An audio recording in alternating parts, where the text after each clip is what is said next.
nome é Lucas Rodrigues Forte. Eu vou apresentar um trabalho cuja autoria também é de Janderson Lucas Camelo da Silva, aluno de pós-graduação da Ecologia e Conservação da Universidade Federal Rural do Semiárido, e professora Evelina Almeida Ferreira, também da Universidade Federal Rural do Semiárido, onde eu também desenvolvo minhas atividades de docência e pesquisa, e também a autoria da doutora Judith Szabo, da Charles Darwin University.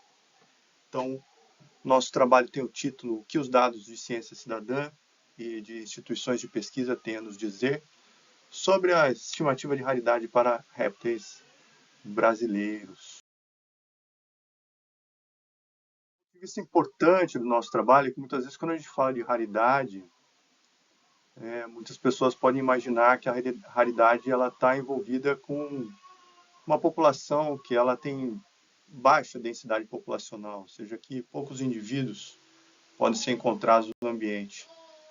No entanto, a raridade é um conceito complexo. Então, envolve tanto a densidade populacional local de uma população, como características da amplitude geográfica dessa espécie e a dimensão da especificidade de ocupação do habitat da espécie. Então, se uma espécie ocorre em um microambiente específico, ou se ela pode apresentar alguma plasticidade e ocorrer em diferentes tipos de microambiente. Então, todas essas dimensões elas acabam sendo importantes para determinar se uma espécie ela é rara ou não. Então, uma espécie ela pode ser rara porque ela tem poucos indivíduos, mas ela pode ocorrer numa amplitude geográfica ampla.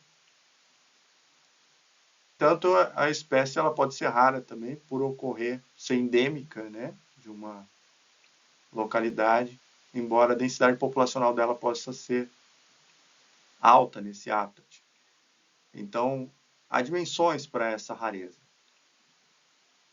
No entanto, uma informação importante é que o fato de uma espécie ser rara, dado todas essas dimensões, né, de rareza, maior vai ser a probabilidade dessa espécie se extinguir.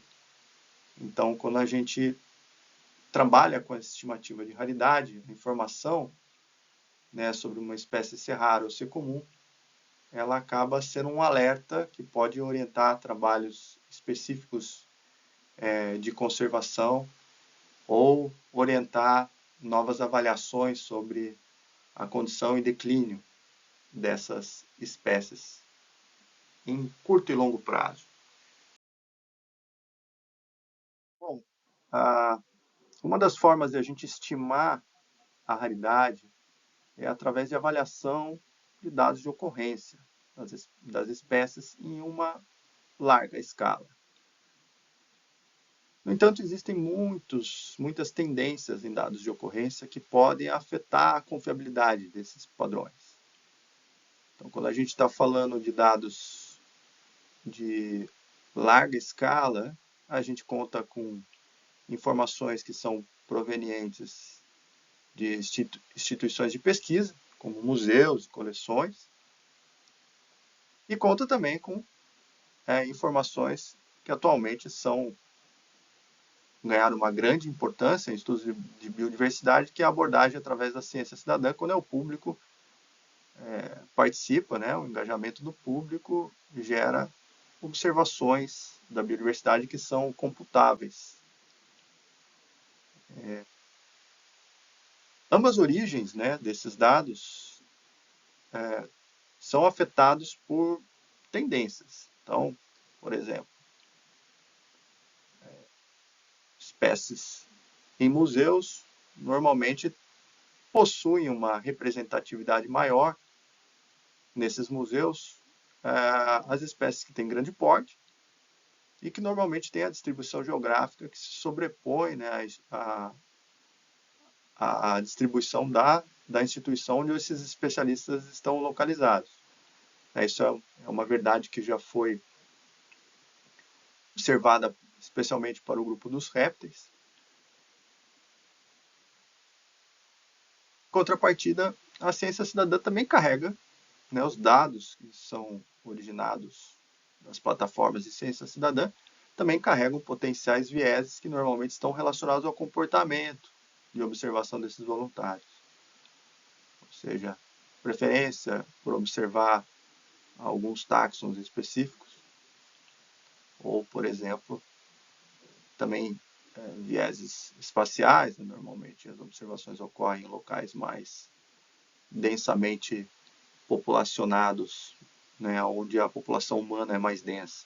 Então, ou seja, existem vieses que são diferentes, né, entre esses dois bancos de dados. Então, aqui no nosso estudo, a gente elaborou uma hipótese de que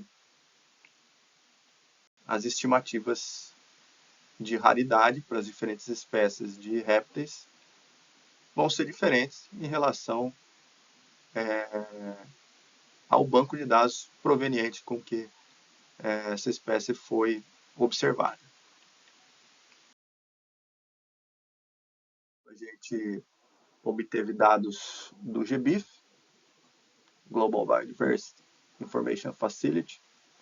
Então lá a gente tem códigos de instituições que nos permitiram identificar os dados que são provenientes da ciência cidadã e dados que são provenientes de instituições de pesquisa. E aí a gente contou com um pouco mais de 42 mil observações de répteis no Brasil, relacionadas a 751 espécies, cobrindo muitas espécies de ocorrência nativa no Brasil.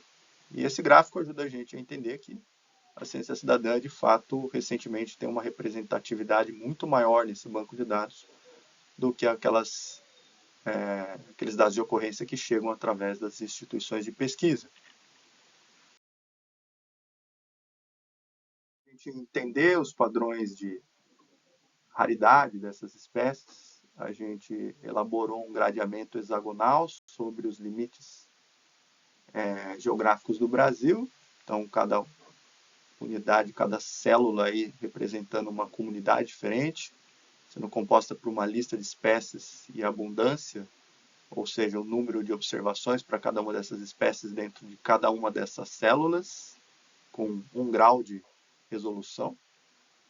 E aí essa imagem ajuda a gente a ver também que há locais onde os projetos profissionais, ou seja, os dados de instituição de pesquisa são mais bem representativos, e outros locais mais esverdeados representam onde as iniciativas de ciência cidadã estiveram mais presentes. Então aí também ajuda a gente a ver que a ciência cidadã é uma forma de espalhar muito mais e preencher muitas lacunas espaciais através dessa abordagem. A gente relacionou o índice de raridade de Rabinowitz com a probabilidade da espécie ser comum. A gente usou pacotes do R para calcular esses índices. E aí esse primeiro gráfico que a gente vê à esquerda superior mostra a relação entre os valores de raridade e a probabilidade da espécie ser comum, mostrando que há uma relação negativa, obviamente. E esses pontos em vermelho representam as espécies ameaçadas dentro do Brasil, né? Mostrando que a gente tem um aglomerado maior aqui das espécies ameaçadas, possuindo índices de raridade maior e uma probabilidade menor de ser comum. No gráfico de baixo, a gente mostra a relação entre a probabilidade de ser comum entre as espécies, entre as observações que são provenientes das instituições de pesquisa, no eixo X, aliás, no eixo Y, e no eixo X nós temos a probabilidade de ser comum com base nos dados de ciência cidadã. Então, na parte superior esquerda do gráfico e na parte inferior direita desse gráfico mostram as espécies que divergiram em termos de classificação para essas duas classificações. Então, os bancos de dados mostraram diferenças significativas na classificação de espécies comuns e raras entre os bancos de dados. analisar, né, a apresentação, a gente testou o ajuste para a distribuição de Gambi, que é uma distribuição esperada para dados de abundância, e os dados da ciência cidadã apresentaram um bom ajuste a esse padrão, ou seja, o número de observações distribuído pelas oitavas, né, da distribuição apresentaram um bom ajuste, enquanto os dados de instituições de pesquisa não se ajustaram. Então, o nosso trabalho ajuda a mostrar, né, que a amostragem da biodiversidade através do público, ela pode render informações que são importantes sobre as tendências populacionais e ocupação geográfica das espécies. Muito obrigado.